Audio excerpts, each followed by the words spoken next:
प्रिय भक्तजनों, भगवान काल भैरव महादेव के रुद्र रूप हैं, जो स्वभाव से तेज एवं गुस्सैल होते हैं। साथ ही उन्हें तंत्र का देवता भी माना जाता है। इसीलिए यदि आप काल भैरव मंत्र का जाप करते हैं तो आप पर शत्रुओं द्वारा की गई हर प्रकार की तांत्रिक क्रियाएं व जादू टोना असफल हो जाता है। भक्तजनों, आज हम काल भैरव के एक ऐसे मंत्र का जाप करेंगे जिसका नियमित रूप से जाप करने से आपके शरीर में हर प्रकार की प्रेत आत्मा या नकारात्मक ऊर्जा का वास खत्म हो जाता है। यदि आप नियमित रूप से काल भैरव के मंत्रों का 108 बार जाप विशेष तौर से काल भैरव अष्टमी के दिन करते हैं तो आप अपने शत्रुओं विरोधियों पर विजय प्राप्त कर सकते हैं। भक्तजनों, इन मंत्रों का जाप करने से जीवन में आ रही हर तरह की कठिनाइयां भी दूर हो जाती हैं और आपको समाज में प्रतिष्ठा भी प्राप्त होती है। इसके अलावा सच्चे मन से काल भैरव मंत्र का जाप करने से आपकी कुंडली में मौजूद कई प्रकार के दोष दूर हो सकते हैं, जिनमें से मुख्यतः मंगल दोष, राहु केतु दोष एवं काल सर्प दोष शामिल हैं। यदि घर में कोई भी सदस्य लंबे समय से किसी बीमारी से पीड़ित है तो काल भैरव मंत्र के नियमित 108 बार जाप करने से वह स्वस्थ हो जाता है। अगर किसी कारणवश आप मंत्र का 108 बार जाप करने में असमर्थ है तो आप अपने मोबाइल में भी 108 बार सुन सकते हैं। प्रिय भक्तों, कभी भी इस मंत्र को आधा अधूरा न जापे, इसका नियमित 108 बार ही जाप करें ताकि आपको इस मंत्र का पूर्ण लाभ मिल सके। तो आइए काल भैरव जी के इस मंत्र का जाप करते हैं। लेकिन उससे पहले अगर आपको यह वीडियो पसंद आए तो इसे लाइक एवं हमारे चैनल पारस मंत्र को सब्सक्राइब करें। साथ ही हमारे वीडियो को दूसरों को भी शेयर करें ताकि उनको भी इस मंत्र का लाभ मिल सके। और कमेंट बॉक्स में जय श्री काल भैरव अवश्य लिखें। तो चलते हैं काल भैरव के इस मंत्र की ओर। ॐ कालाकालाय विद्महे कालातीताय धीमहि तन्नो कालभैरव प्रचोदयात्। ॐ कालाकालाय विद्महे कालातीताय धीमहि तन्नो कालभैरव प्रचोदयात्। ॐ कालाकालाय विद्महे कालातीताय धीमहि तन्नो कालभैरव प्रचोदयात्। ॐ कालाकालाय विद्महे कालातीताय धीमहि तन्नो कालभैरव प्रचोदयात्। ॐ कालाकालाय विद्महे कालातीताय धीमहि तन्नो कालभैरव प्रचोदयात्। ॐ कालाकालाय विद्महे कालातीताय धीमहि तन्नो कालभैरव प्रचोदयात्। ॐ कालाकालाय विद्महे कालातीताय धीमहि तन्नो कालभैरव प्रचोदयात्। ॐ कालाकालाय विद्महे कालातीताय धीमहि तन्नो कालभैरव प्रचोदयात्। ॐ कालाकालाय विद्महे कालातीताय धीमहि तन्नो कालभैरव प्रचोदयात्। ॐ कालाकालाय विद्महे कालातीताय धीमहि तन्नो कालभैरव प्रचोदयात्। ॐ कालाकालाय विद्महे कालातीताय धीमहि तन्नो कालभैरव प्रचोदयात्। ॐ कालाकालाय विद्महे कालातीताय धीमहि तन्नो कालभैरव प्रचोदयात्। ॐ कालाकालाय विद्महे कालातीताय धीमहि तन्नो कालभैरव प्रचोदयात्। ॐ कालाकालाय विद्महे कालातीताय धीमहि तन्नो कालभैरव प्रचोदयात्। ॐ कालाकालाय विद्महे कालातीताय धीमहि तन्नो कालभैरव प्रचोदयात्। ॐ कालाकालाय विद्महे कालातीताय धीमहि तन्नो कालभैरव प्रचोदयात्। ॐ कालाकालाय विद्महे कालातीताय धीमहि तन्नो कालभैरव प्रचोदयात्। ॐ कालाकालाय विद्महे कालातीताय धीमहि तन्नो कालभैरव प्रचोदयात्। ॐ कालाकालाय विद्महे कालातीताय धीमहि तन्नो कालभैरव प्रचोदयात्। ॐ कालाकालाय विद्महे कालातीताय धीमहि तन्नो कालभैरव प्रचोदयात्। ॐ कालाकालाय विद्महे कालातीताय धीमहि तन्नो कालभैरव प्रचोदयात्। ॐ कालाकालाय विद्महे कालातीताय धीमहि तन्नो कालभैरव प्रचोदयात्। ॐ कालाकालाय विद्महे कालातीताय धीमहि तन्नो कालभैरव प्रचोदयात्। ॐ कालाकालाय विद्महे कालातीताय धीमहि तन्नो कालभैरव प्रचोदयात्। ॐ कालाकालाय विद्महे कालातीताय धीमहि तन्नो कालभैरव प्रचोदयात्। ॐ कालाकालाय विद्महे कालातीताय धीमहि तन्नो कालभैरव प्रचोदयात्। ॐ कालाकालाय विद्महे कालातीताय धीमहि तन्नो कालभैरव प्रचोदयात्। ॐ कालाकालाय विद्महे कालातीताय धीमहि तन्नो कालभैरव प्रचोदयात्। ॐ कालाकालाय विद्महे कालातीताय धीमहि तन्नो कालभैरव प्रचोदयात्। ॐ कालाकालाय विद्महे कालातीताय धीमहि तन्नो कालभैरव प्रचोदयात्। ॐ कालाकालाय विद्महे कालातीताय धीमहि तन्नो कालभैरव प्रचोदयात्। ॐ कालाकालाय विद्महे कालातीताय धीमहि तन्नो कालभैरव प्रचोदयात्।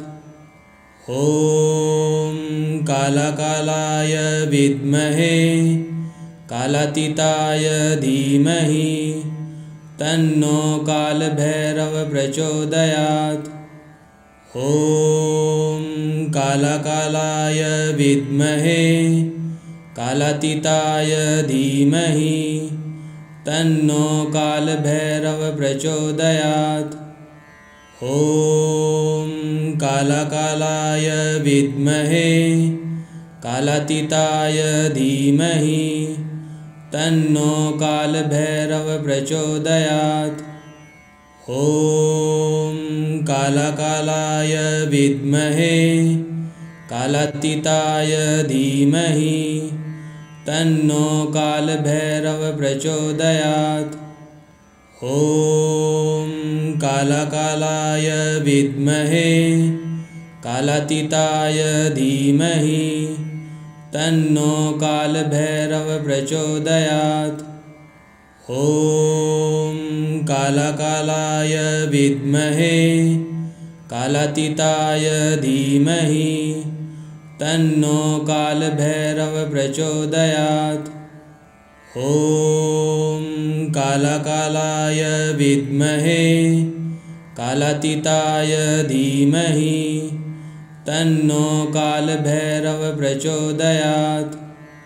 ॐ कालाकालाय विद्महे कालातीताय धीमहि तन्नो कालभैरव प्रचोदयात्। ॐ कालाकालाय विद्महे कालातीताय धीमहि तन्नो कालभैरव प्रचोदयात्। ॐ कालाकालाय विद्महे कालातीताय धीमहि तन्नो कालभैरव प्रचोदयात्। ॐ कालाकालाय विद्महे कालातीताय धीमहि तन्नो कालभैरव प्रचोदयात्। ॐ कालाकालाय विद्महे कालातीताय धीमहि तन्नो कालभैरव प्रचोदयात्। ॐ कालाकालाय विद्महे कालातीताय धीमहि तन्नो कालभैरव प्रचोदयात्। ॐ कालाकालाय विद्महे कालातीताय धीमहि तन्नो कालभैरव प्रचोदयात्। ॐ कालाकालाय विद्महे कालातीताय धीमहि तन्नो कालभैरव प्रचोदयात्।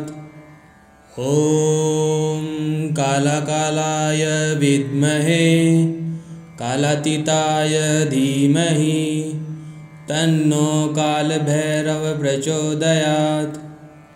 ॐ कालाकालाय विद्महे कालातीताय धीमहि तन्नो कालभैरव प्रचोदयात्।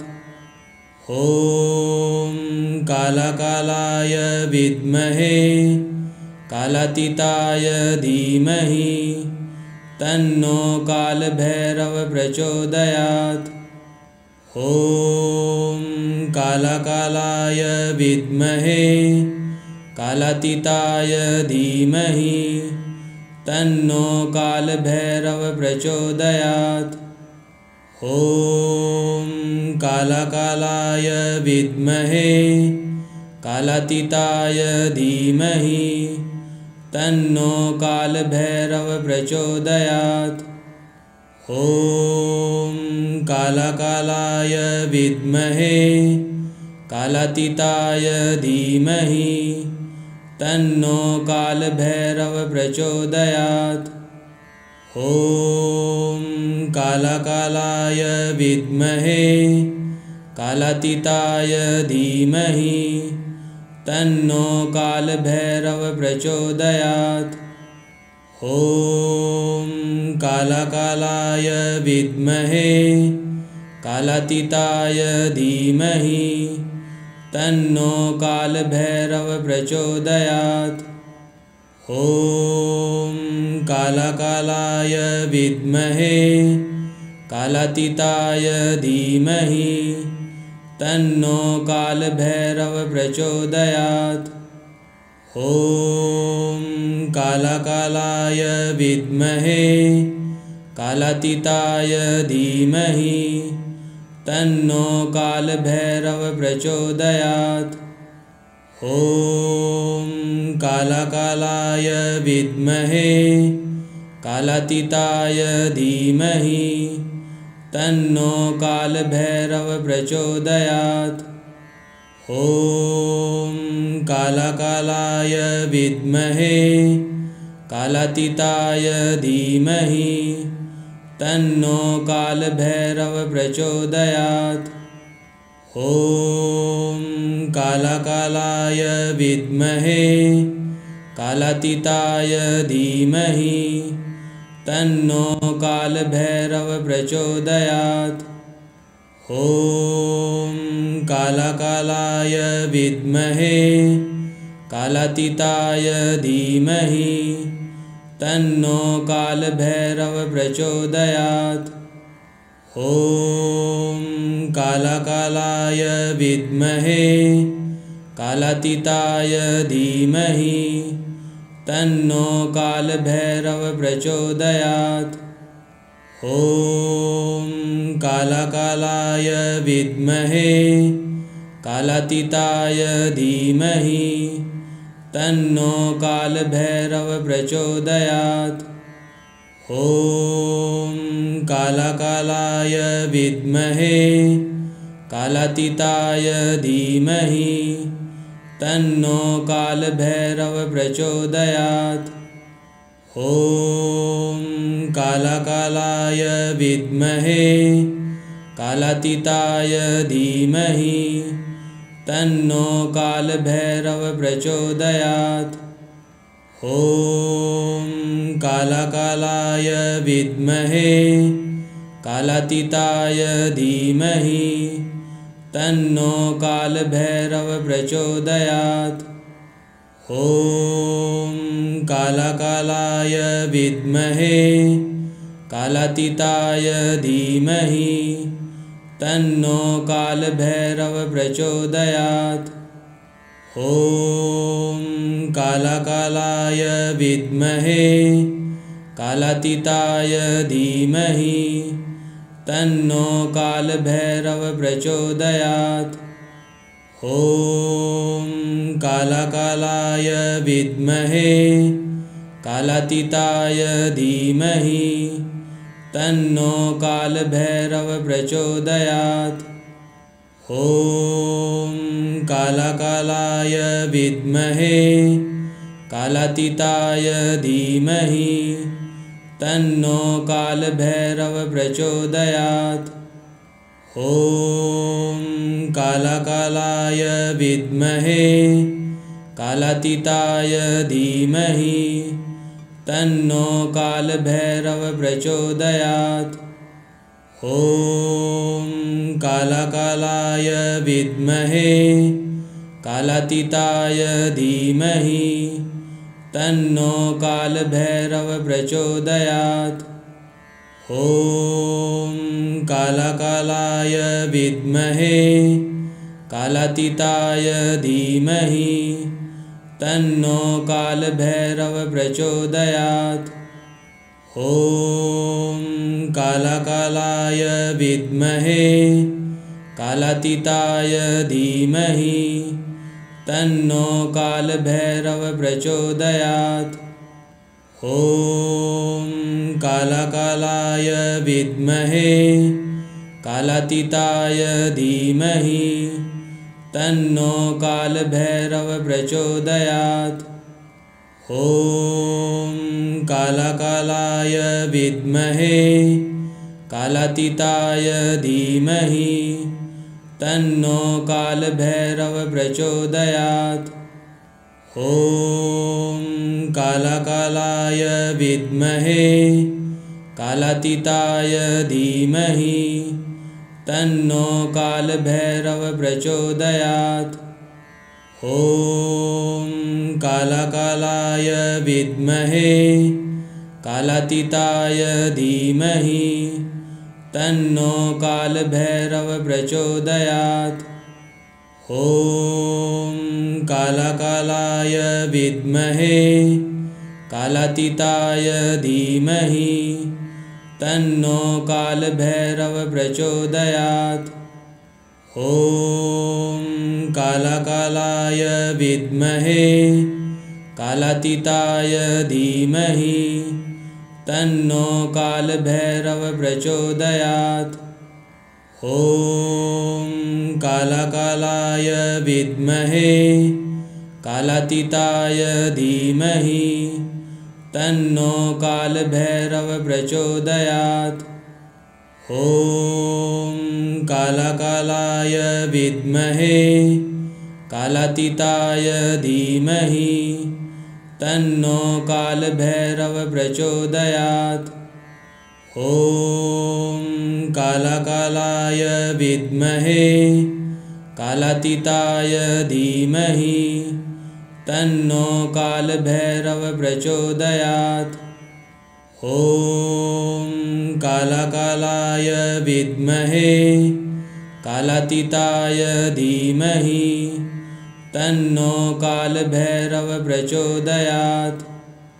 ॐ कालाकालाय विद्महे कालातीताय धीमहि तन्नो कालभैरव प्रचोदयात्।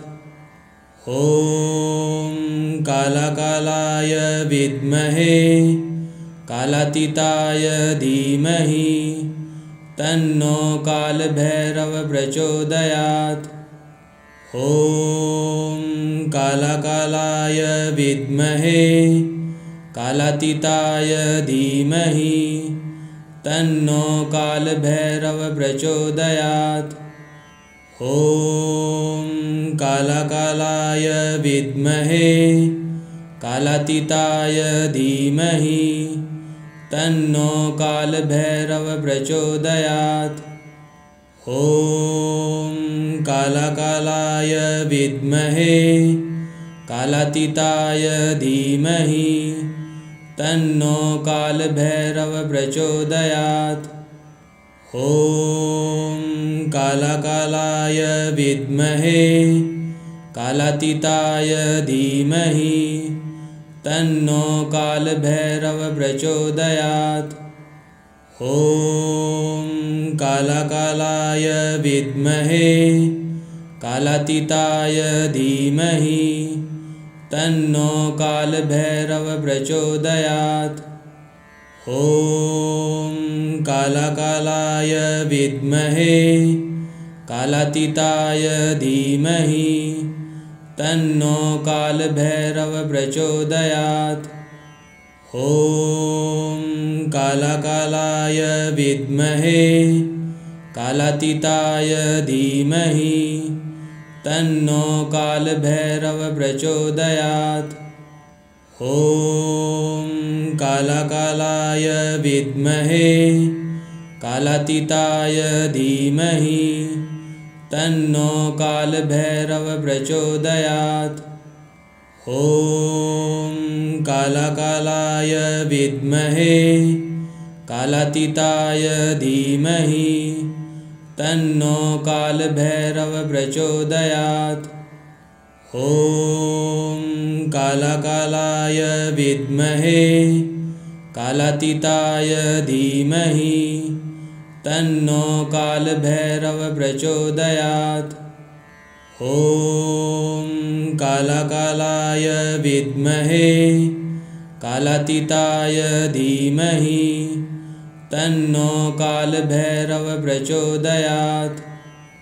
ॐ कालाकालाय विद्महे कालातीताय धीमहि तन्नो कालभैरव प्रचोदयात्। ॐ कालाकालाय विद्महे कालातीताय धीमहि तन्नो कालभैरव प्रचोदयात्। ॐ कालाकालाय विद्महे कालातीताय धीमहि तन्नो कालभैरव प्रचोदयात्। ॐ कालाकालाय विद्महे कालातीताय धीमहि तन्नो कालभैरव प्रचोदयात्।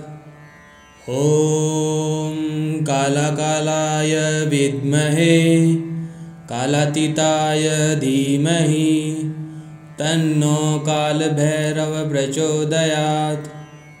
ॐ कालाकालाय विद्महे कालातीताय धीमहि तन्नो कालभैरव प्रचोदयात्। ॐ कालाकालाय विद्महे कालातीताय धीमहि तन्नो कालभैरव प्रचोदयात्। ॐ कालाकालाय विद्महे कालातीताय धीमहि तन्नो कालभैरव प्रचोदयात्। ॐ कालाकालाय विद्महे कालातीताय धीमहि तन्नो कालभैरव प्रचोदयात्। ॐ कालाकालाय विद्महे कालातीताय धीमहि तन्नो कालभैरव प्रचोदयात्। ॐ कालाकालाय विद्महे कालातीताय धीमहि तन्नो कालभैरव प्रचोदयात्।